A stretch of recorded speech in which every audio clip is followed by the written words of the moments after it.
Remember me?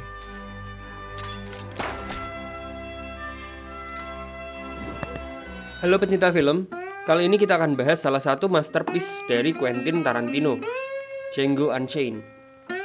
Film ini pernah dibuat tahun 1966 oleh Corbucci. Meski judulnya sama, tapi film dan ceritanya beda. Perlu diingat bahwa film ini settingnya tahun 1858 di Texas. Jadi memang banyak adegan rasisme dan kekerasan terhadap orang kulit hitam. Kamu penasaran? Yuk kita bahas, tapi jangan lupa subscribe dulu. Cerita dimulai saat Django sedang dibawa oleh pedagang budak, Spek bersaudara.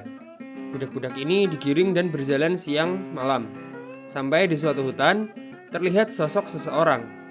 Orang tersebut memperkenalkan dirinya sebagai Dr. King Schultz. Ia mengaku sebagai dokter gigi yang baru saja bermigrasi dari Jerman. Schultz kemudian bertanya, apakah di antara budak-budak itu ada yang berasal dari perkebunan Karukan? Django menjawab dirinya berasal dari tempat itu.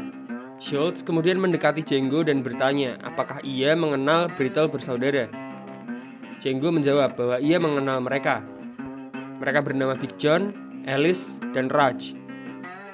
Ia mengaku tahu wajah mereka. Schultz kemudian mengatakan bahwa ia ingin membeli Django. Tapi Spek bersaudara marah karena Schultz berbicara dengan cara yang sopan kepada budak-budak itu.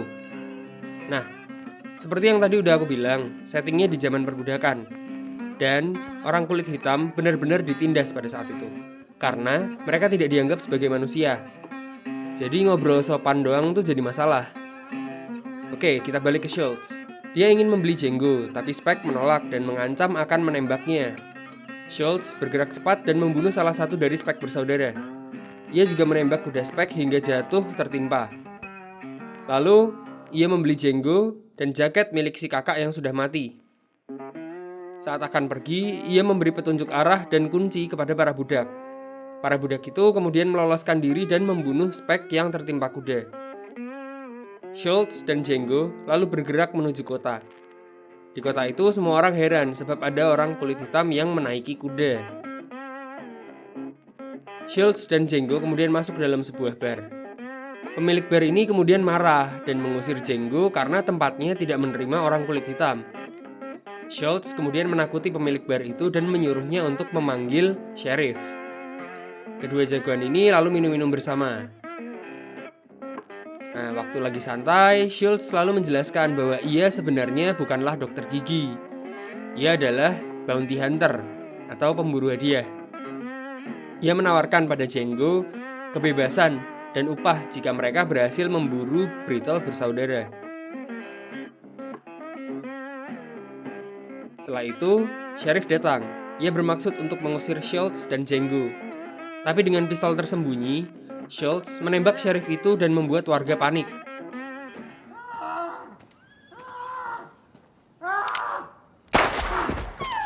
Pemilik bar kemudian disuruh untuk memanggil Marshal. Setelah itu, Marshal datang beserta peleton lengkap dengan senapan. Schultz kemudian bernegosiasi dengan sang Marshal.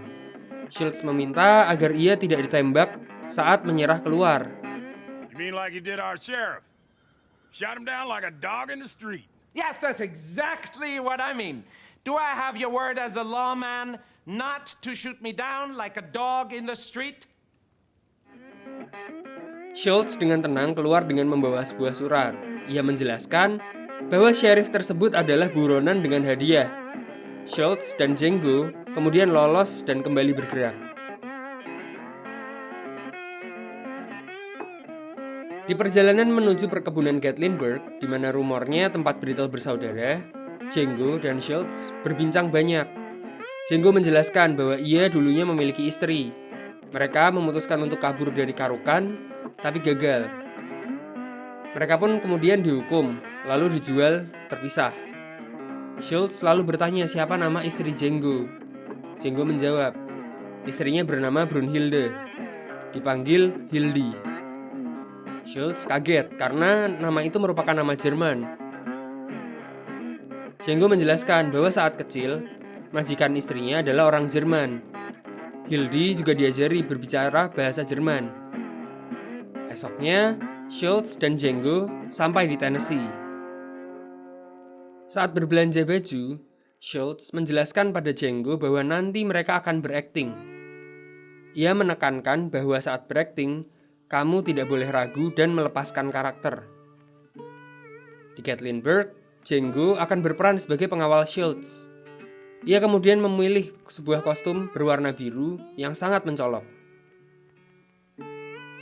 Dan mereka pun kemudian mengunjungi perkebunan milik Bennett. Saat Django datang dengan naik kuda, Bennett marah-marah. Ia mengatakan bahwa orang kulit hitam tidak boleh naik kuda di kebunnya. Schultz kemudian berkata bahwa Django adalah orang bebas, dan tujuan mereka datang ke sana adalah untuk membeli budak wanita Bennett.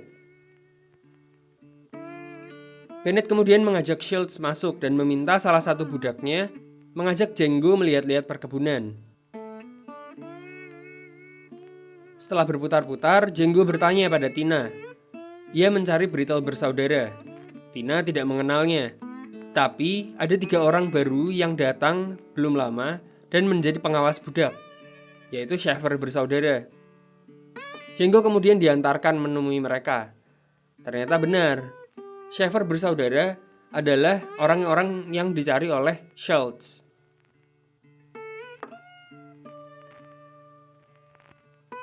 Ketiga orang itu adalah orang yang menyiksa Django dan juga Hildy di perkebunan Karukan. Django kemudian mendatangi 2 Brittle bersaudara yang sedang menghukum budak.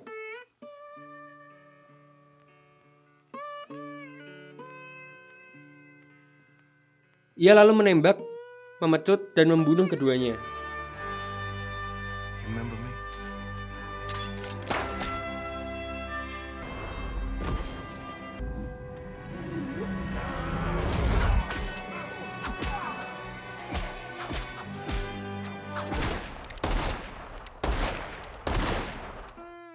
Schultz selalu datang dengan senapan, bertanya pada Django di mana Brittle yang terakhir. Django lalu menunjuk kebun kapas dan orang dengan penutup mata yang sedang berkuda. Dari kejauhan, ia kemudian menembak mati Alice Brittle. Bennett yang marah kemudian membawa massa mengepung Django dan Schultz. Tapi setelah dijelaskan, mereka berdua pun dilepas dan pergi.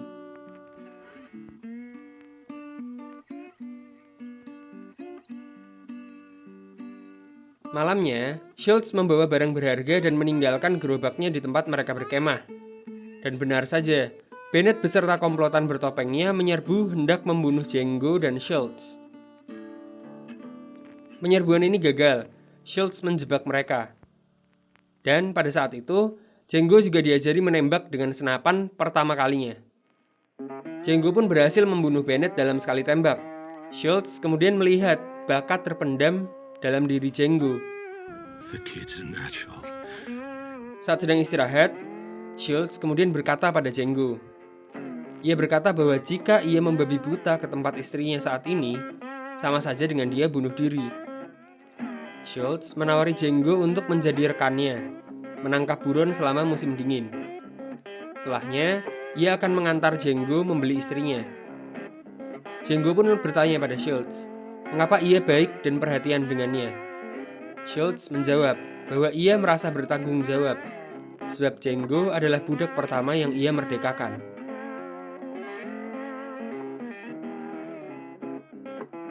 Dan mereka pun menjadi rekan dan berkelana bersama menjadi bounty hunter. Django juga berlatih menembak dengan Schultz. Mereka berhasil untung besar pada musim itu.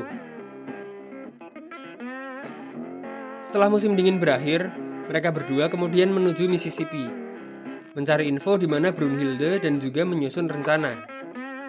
Ternyata, Brunhilde sudah menjadi budak di Candyland, sebuah perkebunan kapas besar milik Calvin Candy.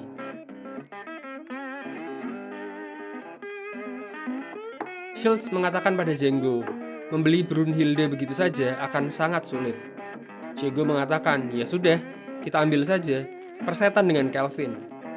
Tapi Schultz berkata bahwa itu adalah hal bodoh, sebab nanti Django akan jadi buron dan dikejar-kejar banyak orang. Selain itu, Brunhilde akan tetap menjadi budak karena tidak ditebus secara sah. Schultz memiliki saran. Ia meminta Django untuk berpura-pura jadi ahli dalam mandingo. Mandingo ini sebenarnya mirip sabung ayam, tapi yang dipertandingkan adalah orang kulit hitam. Nah, Lalu Schultz akan berpura-pura jadi orang kaya baru yang hendak membeli petarung. Ternyata, Calvin ini adalah orang yang sangat menyukai tarung Mandingo.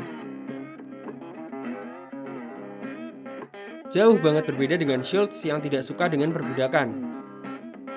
Schultz dan Calvin lalu berkenalan sambil menonton tarung Mandingo. Selesai pertandingan, Calvin mengajak Django berbicara. Calvin bertanya, apa yang membuat Django bisa disebut ahli Mandingo? Ia juga berkata, bagaimana menurut Django budak miliknya tadi? Django menjawab, tidak terlalu bagus. Budaknya tidak layak untuk dibeli dengan harga mahal. Calvin pun lalu berkata bahwa selain petarung tadi, ia tidak mau menjual siapapun. Schultz dan Django kemudian memberikan tawaran sebesar $12.000 untuk petarung andalannya. Mendengar uang yang sangat besar, Calvin pun tertarik dan mengajak kedua orang itu untuk ke perkebunannya esok hari.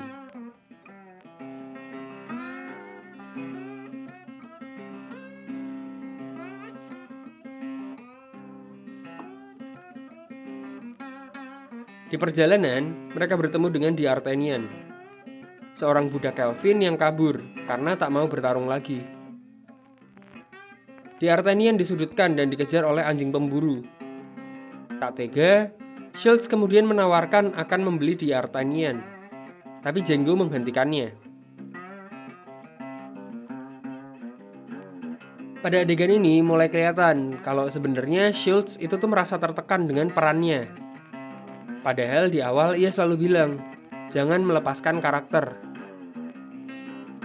Nah, balik lagi ke cerita, Calvin lalu berkata, ia akan memberikan D'Artagnan kepada anjing-anjing. Django yang masih fokus mendalami peran pun mengatakan terserah. Di sini Calvin sebenarnya mengetes Django, apakah dia benar-benar ahli Mandingo. Sesampainya di perkebunan, mereka disambut oleh kepala pelayan, Stephen. Stephen ini merupakan orang yang sangat manipulatif dan curigaan. Ia langsung sewot saat pertama kali melihat Django datang dengan kuda. Ia terus-terusan memprotes Calvin yang menyuruhnya memperlakukan Django dengan baik.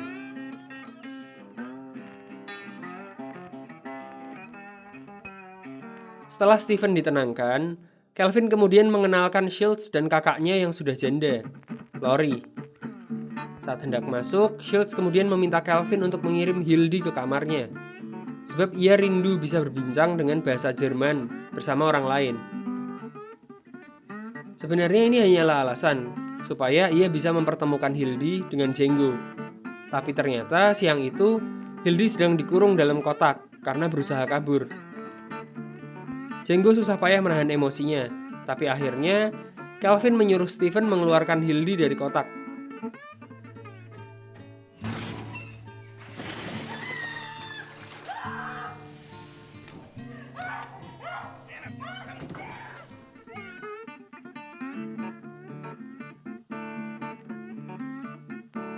Malamnya, Hildy dikirim ke kamar Schultz. Mereka berbincang dengan bahasa Jerman supaya tidak ada yang menguping. Setelah diminta untuk tenang, Django pun dipanggil masuk. Melihat suaminya yang masih hidup, Hildy pun pingsan seketika. Hey, little troublemaker.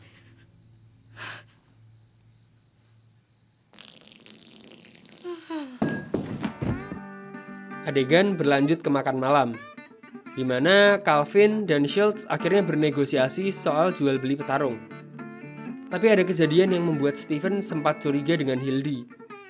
Ia kemudian menginterogasi Hildy, tapi Hildy menyanggah. Stephen tidak menyerah.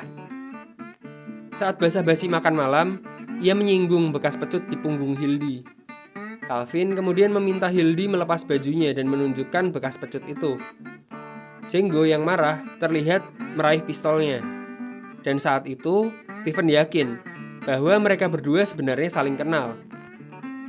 Setelahnya, Stephen memarahi Hildy karena ia telah berbohong. Sambil nangis, Hildy mengatakan, itu karena Stephen orang yang menakutkan. Schultz juga kemudian membuka pembicaraan dan berniat membeli Hildy. Tapi Stephen dengan cerdik memotong pembicaraan mereka. Stephen kemudian meminta Calvin menemuinya di perpus. Tak lama, Calvin beranjak dan menemui kepala pelayannya. Stephen mengatakan bahwa membeli petarung hanyalah alasan. Schultz dan Django hanya ingin membeli Hildy. Stephen mengatakan satu-satunya alasan mengapa mereka seribet itu untuk membeli Hildy adalah karena kemungkinan Django merupakan suaminya. Dan jika mereka datang begitu saja hendak membeli Hildy, mungkin Calvin tak akan mau menjualnya. Mengetahui hal ini, Calvin kemudian kembali ke meja makan. Ia menyuruh Lori untuk kembali ke kamar. Ia lalu mulai bercerita tentang tanahnya, orang tuanya, serta masa lalunya yang kelam dan dikelilingi orang-orang kulit hitam. Dan tahu-tahu ia bertanya pada Django dan Schultz, mengapa mereka tak membunuhnya. Ia kemudian mencoba mengancam Schultz dan Django. Butch, salah satu bodyguardnya, sudah bersiap dengan senjata. Calvin lalu meminta Stephen untuk membawa Hildy masuk. Stephen lalu membuat Schultz setuju membayar $12.000 untuk Hildy. Dan dengan terpaksa mereka pun membayar jumlah tersebut. Saat Calvin sedang membuat kwitansi penjualan, Schultz merenung, sedih, teringat kejadian pada The Artenian. Seperti yang tadi sudah dijelaskan, Schultz tidak suka dengan perbudakan. Padahal selama berhari-hari, ia harus menyaksikan Calvin memperlakukan budaknya seenak jidat. Schultz kemudian menandatangani kwitansi dan sertifikat kemerdekaan Hildy. Saat mereka hendak pergi, Calvin mencegah mereka. Calvin meminta Schultz untuk menjabat tangannya lebih dulu, sebab di sana tidak ada kesepakatan sebelum kedua pihak berjabat tangan. Tapi kemudian Schultz mengeluarkan pistol rahasianya dan membunuh Calvin.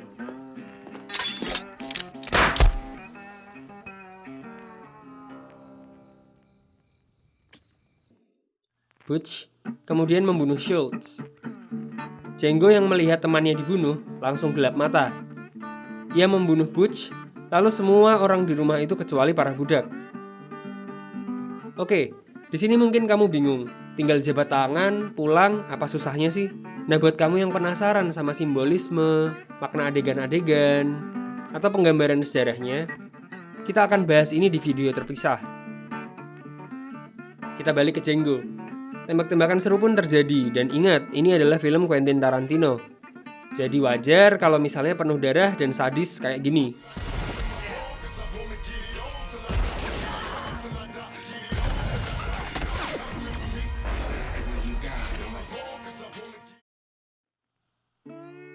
Django yang berjuang sendiri lama-kelamaan terpojok. Stephen kemudian mengancam dengan menggunakan Hildy sebagai sandera. Dan Django pun menyerah pada Stephen. Django ditangkap dan dikurung. Saat ia sadar, posisinya sudah digantung terbalik. Mulutnya juga dikunci oleh penutup besi. Tak lama kemudian, salah satu anak buah Calvin datang dan masuk. Ia lalu menyiapkan pisau dan ingin mengebiri Django. Tapi kemudian Stephen datang membawa baju Django dan menyuruh si cecunguk pergi.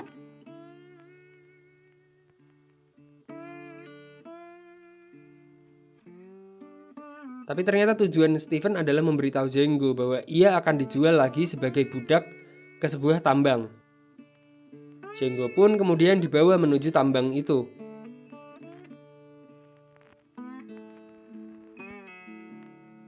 Saat istirahat, ia kemudian mengajak salah satu pedagang budak berbicara.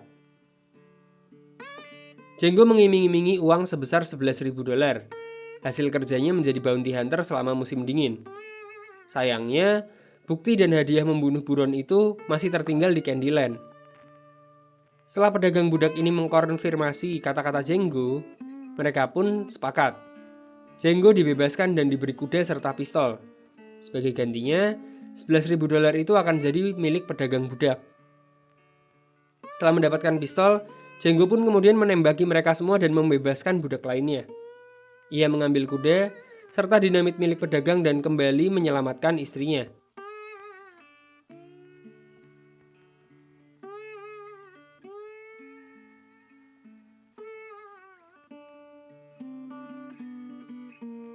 Di perjalanan, ia juga mampir ke sebuah gubuk pekerja yang menyiksa The Artenian. Dan lagi-lagi, karena ini adalah filmnya Quentin Tarantino, jadi ada adegan begini.